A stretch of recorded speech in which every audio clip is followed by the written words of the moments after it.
Top 5 observe ಮಾಡಿ sir ನೀವು.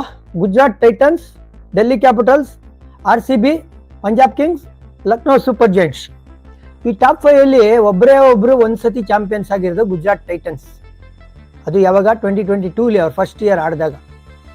ಅದು ಬಿಟ್ಟರೆ ಇನ್ನು ಮಿಕ್ಕಿದ 4 ಟೀಮು ಇದುವರೆಗೂ ಟಾಟಾ IPL ಅಲ್ಲಿ ಒಂದೇ ಒಂದು ಟೈಟಲ್ ಗೆದ್ದಿಲ್ಲ. ಅದೇ ನೀವು ಬಾಟಮ್ 5 ನೋಡಿ, ಬಾಟಮ್ 5 ಅಲ್ಲಿ 5ಕ್ಕೆ 5 ಟೀಮು ಟೈಟಲ್ ಗೆದ್ದಿರುವಂತ ಟೀಮ್ಗಳು. ಮುಂಬೈ ಇಂಡಿಯನ್ಸ್ ನನ್ನ ಪ್ರಕಾರ ಅವ್ರ ಮೇಲೆ ಬರ್ತಾರೆ 5 ಬಾರಿ, ಕೋಲ್ಕತ್ತಾ ನೈಟ್ ರೈಡರ್ಸ್ 3 ಬಾರಿ, Rajasthan inaugural winners, SRH winners, CSK 5 time champions. ಅಂದ್ರೆ ಫಾರ್ಮರ್ ಚಾಂಪಿಯನ್ಸ್ ಎಲ್ಲ ಇವಾಗ ಕೆಳಗಡೆ ಇರೋದು.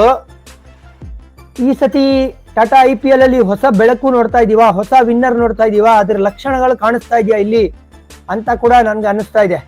ಹಾಫ್ ವೇ ಸ್ಟೇಜ್ ನ ದಾಟ್ಬಿಟ್ಟಿದೀವಿ ನಾವು. ಬ್ರಿಲಿಯಂಟ್ ಆಗಿ ಕಾಣ್ತಾ ಇರೋದು, ಸ್ಟ್ರಾಂಗ್ ಆಗಿ ಕಾಣ್ತಾ ಇರೋದು ಚಾಂಪಿಯನ್ಸ್ ಆಗದೆ ಇರೋರು, ಸ್ಟ್ರಗಲ್ ಮಾಡ್ತಾ ಇರೋದು ಚಾಂಪಿಯನ್ಸ್ ಆಗಿರೋರು, ಅದರಲ್ಲೂ CSK ಅಂತ ಹೇಳ್ತೀನಿ. MI ನನ್ನ ಪ್ರಕಾರ ಮೇಲ್ಗಡೆ ಬರ್ತಾರೆ.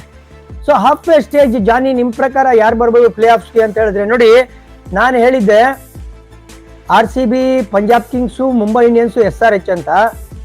ಈಗ same 3 ಟೀಮ್ಸೇ ಇಟ್ಕೋತೀನಿ, RCB, Punjab Kings, Mumbai Indians. ಅವಾಗ SRH ಹೇಳಿದ್ದೆ ನಾನು. SRH ಬದಲು ಇವಾಗ GT ಕಡೆ ನಾವು ಒಲವು ತೋರಿಸಲೇಬೇಕು. ಯಾಕಂದ್ರೆ ಗುರು 8ರಲ್ಲಿ 12 ಪಾಯಿಂಟ್ ತಗೊಂಡ್ಬಿಟ್ಟಿದ್ದಾರೆ.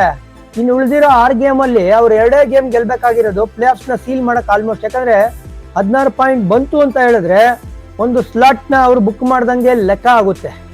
ಹಾಗಾಗಿ ಈಗ GT ಮೋಸ್ಟ್ ಲೈಕ್ಲಿ ಅವ್ರು ಇದೇ ತರ ಕ್ರಿಕೆಟ್ ಆಡ್ಕೊಂಡು ಕನ್ಸಿಸ್ಟೆಂಟ್ ಆಗಿ ಆಡ್ಕೊಂಡ್ಬಂದ್ರೆ ಟಾಪ್ 2 ಫಿನಿಶ್ ಆದ್ರೂ ನಂಗೆ ಆಶ್ಚರ್ಯ ಆಗಲ್ಲ.